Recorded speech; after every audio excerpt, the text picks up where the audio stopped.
The comparison between fiber optics and copper wire. Fiber have many advantages over copper wire. So the first is, the pictures are also shown here just to have a view. So the fiber can handle much higher bandwidths as against copper.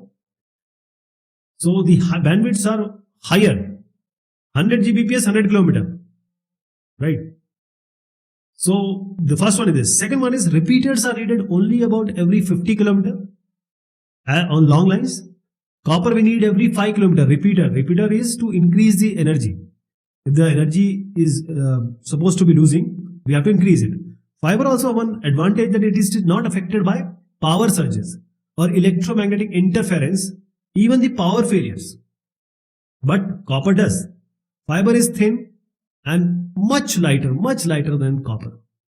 And fibers do not leak light and are very difficult for the eavesdropper, etc. It is quite difficult to tap. What are the advantages and disadvantages? Fiber optic, light, more compact. One more advantage is that it can transmit enormous amount of data, 100 km, 100 Gbps, either digital or analog. The external disturbance is well protected by the optical fiber, less affected. Radars and other signals, this will not cause any kind of disruption in fiber. It has higher bandwidth, as I just showed you. The disadvantage is the technology.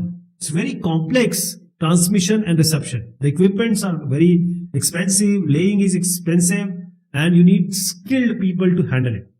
Fiber is quite vulnerable to fiber flux as the optical power is higher. Therefore, the optical fiber may also be broken. So fiber flux is a criteria. Splicing, I told you 3 types of splicing are there. So how do we combine them? It can be mechanical splicing, it can be simple connector correction, or it can be melting and joining. These are very complicated and this is very difficult to maintain the splicing wire. And the installation, deployment and then maintenance is an expensive investment and task.